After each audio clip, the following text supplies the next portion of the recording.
how awful all the female characters in this movie come off? Because I think they were more complicated, or at least I think specifically Annie's character, because that's the one that drives me the most, was more complicated than she was just flat out awful. Because the Patholization of women, but specifically mothers, is something that because when you say, oh, they're crazy, it's like, no, I think back to what that craziness means. I think there's a very specific statement being made there.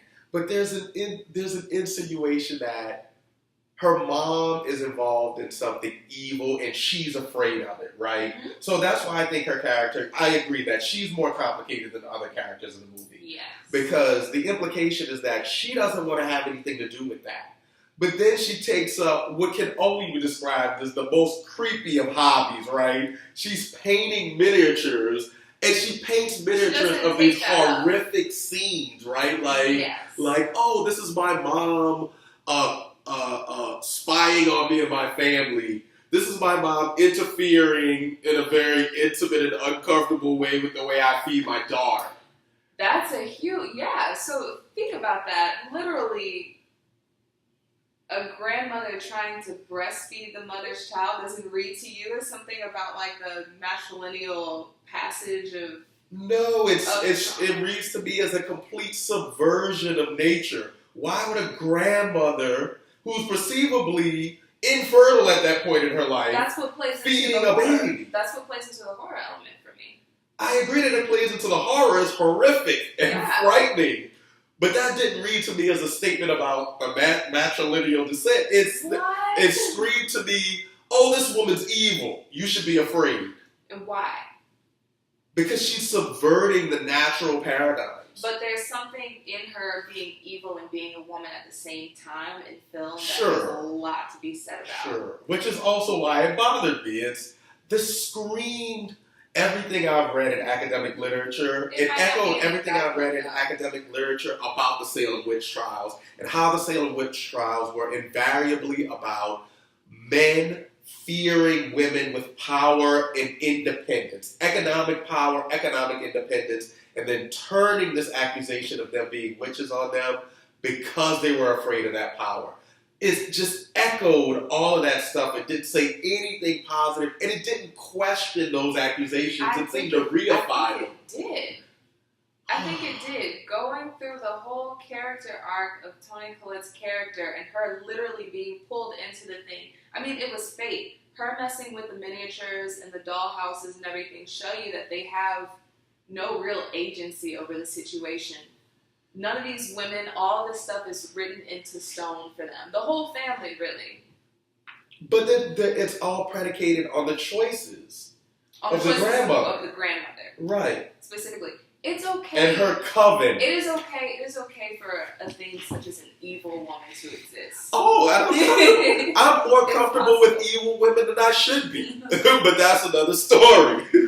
That being said, I think it's problematic to cast a film that has what seems to be an obvious gender binary, right? The male characters are here, the female characters are here.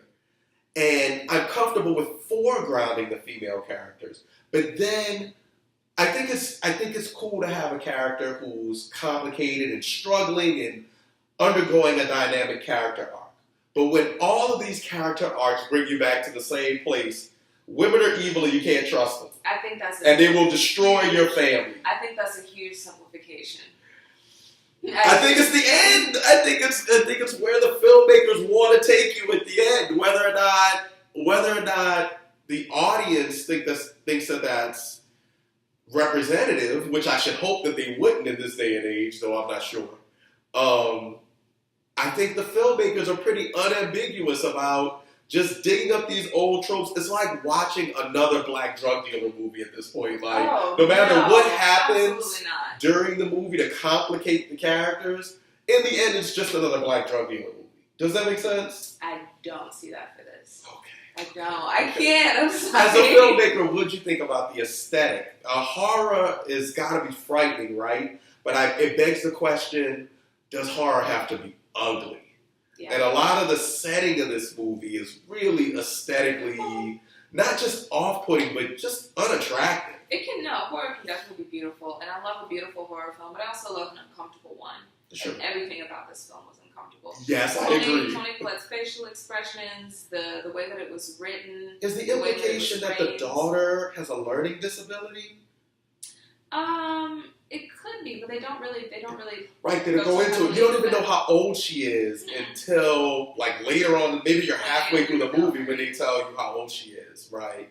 So I didn't know if the implication was supposed to be that she had a learning disability because she talks very little. She has to be. Which I like. They didn't have to use that to drive the plot. It was just whatever her character is, that's what she is. Like, she plays the role of this daughter. Okay. It was interesting the whole time that I was watching it. When I rewatched it with a friend later, I was like, are we not going to talk about this little Indian boy?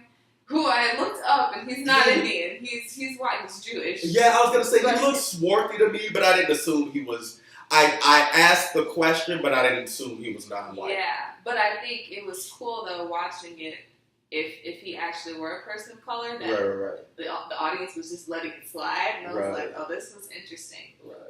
But that wasn't the case. And he looked like he could have been the father's son. He didn't look much like the mother, but the father had really dark hair and relatively dark features, right? So it didn't strike me as odd that he could be the father. And I thought that visual was intentional, right? The men are over here, and the women are over here, and guess who's dangerous in this equation? The casting was interesting. Right. I mean, the daughter obviously has a very interesting face. I think the son is striking. That's a nice way to put that. I mean, well, yeah, that's not as a knock to how she looks, but like. Have you seen her outside of the film? Is there a lot of makeup going into that, or there's is that not just a lot her of face? makeup, but they definitely made her features a bit harsher. There's no way to say that without sounding mean, right? Is that that her face? No, I mean those are her facial features. Right. They